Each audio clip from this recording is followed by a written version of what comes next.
तुम्हारा सच यही है कि तुम आज भी उसी से मोहब्बत करते हो? तुम मानो या ना मानो।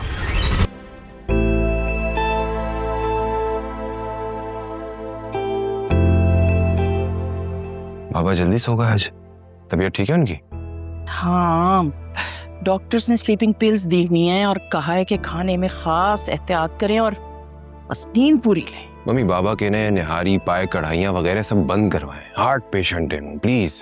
हाँ, blood pressure, uric acid, cholesterol सब कुछ ही तो बढ़ा हुआ है उनका। आप है ना, बाबा को ठीक कर देंगी पूरा। तुम फिक्र ही मत करो, मैंने उनके खाने पे कड़ी नजर रखी भी है। आप मुझे कॉल कर रही थी? तुम्हारी इस चहेती जुनैरा ने ना मेरी नाक में दम करके रखा हुआ है उमैर की वजह से। आप कहें तो मैं बात करूं उससे? नहीं, जरूरत नहीं है कोई बात करने की। तुम्हारे बाबा ने कल बात की थी, लेकिन ये तो अपनी जिद पर अड़ी हुई है। मैं तो कहती हूँ रिश्ता तय करके निकाह की तारीख ले लेते हैं, वो लोग तो पहले से राजी है ना। नहीं मम्मी, मुझे आपका ये तरीका ठीक नहीं लग रहा है। ऐसे मुझे तो और कोई तरीका समझ में नहीं आ रहा। वही उमैर अगर ढंग से रिश्ता लेकर आ जाता ना अपने माँ बाप के साथ, तो उसी के बारे में कुछ सोच लेते हैं। लेकिन शान का रिश्ता तो बहुत अच्छा है, हर लिहाज से बेहतर है।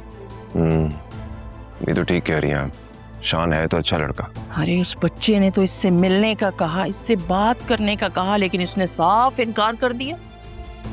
और उन लोगों की सादगी देखो, वो इसे जुनहरा की शर्मो हया समझकर बिल्कुल ही चुप हो गए। और यहाँ इसने सारी हुदूद पार करके रखी हुई है। बस अल्लाह हमारी इज्जत महफूज रखे। लेकिन अगर जुनैरा ना मानी तो? उसे अपनी मरी माँ का मुंह देखना होगा।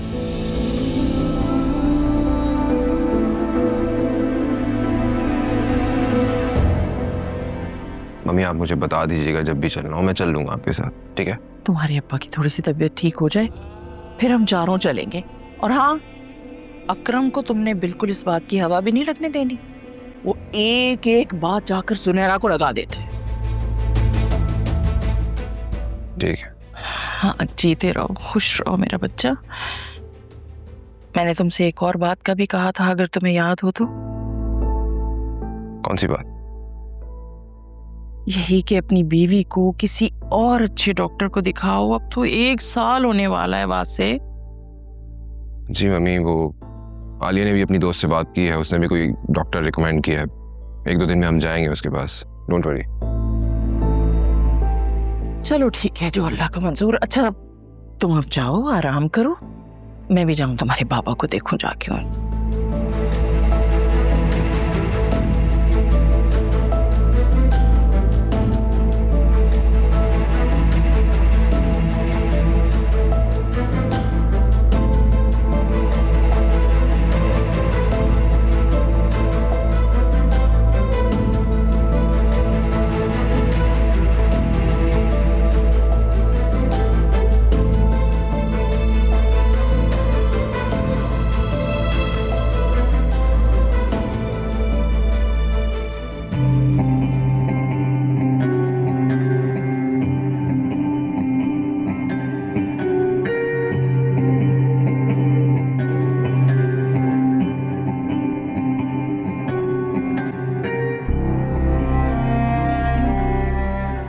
फिर क्या सोचा है? तुम्हारा ये निकम्मा आशिक ये काम कर भी पाएगा? मुझे नहीं लगता। मैं तो पहले ही कहती थी ये किसी काम का नहीं है, इसे घर से निकाल बाहर करो। घर में पड़े पड़े मुफ्त की रोटियां तोड़ता रहता है। अगर किसी काबिल होता ना तो उसकी बीवी इसे क्यों छोड़ती?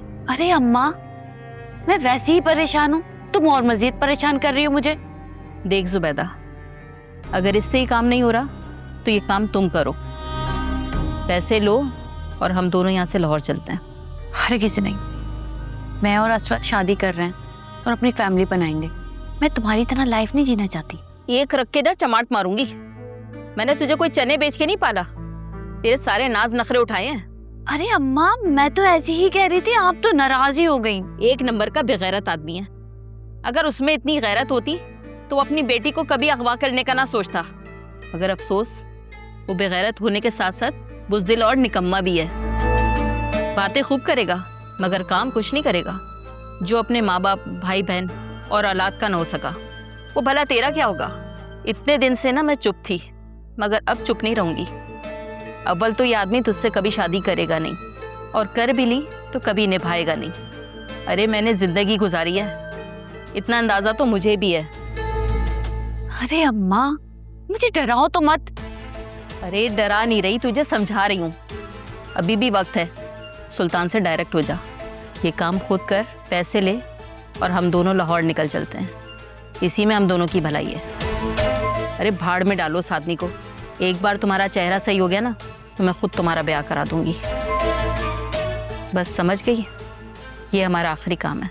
इतने दिनों में मुझे इतना तो अंदाजा हो गया, ये काम असवर के बस का नहीं, मुझे ही कुछ करना पड़ेगा। जब काम तुझे करना है तो हिस्सा उसे क्यों मिले? सब कुछ तुझे ही मिलना चाहिए। हाँ, शायद तुम ठीक कह रही हो, लेकिन अब ये लेकिन वेकिन तुम सब छोड़ दो और सिर्फ तुम अपने बारे में सोचो, और मेरा कहा याद रखना।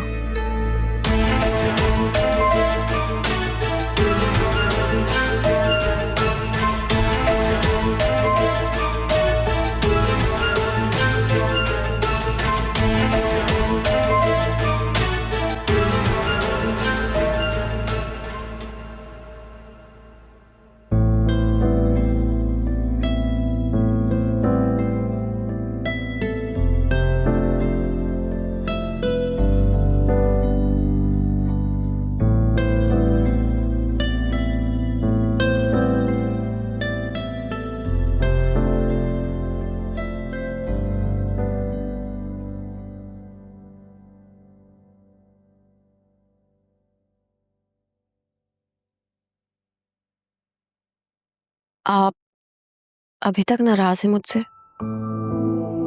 हाँ। बाबा,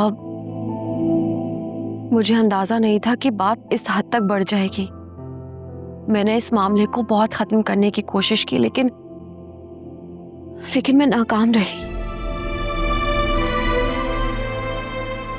मैं जोया और फिजा से तो ये एक्सपेक्ट कर सकता था, लेकिन तुमसे नहीं।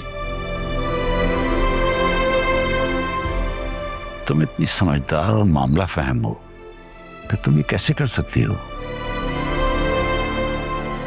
पहले तो मैं यही समझता रहा कि वो गाड़ी वाले ने गलती से मुझे टक्कर मार दी है, तो अब जाके इंकिशाफ हुआ कि वो एक वार्निंग थी। और ये गार्ड वाला मामले का तमाशा भी फिजा ने इसलिए लगाया था कि हम सेफ रह सकें।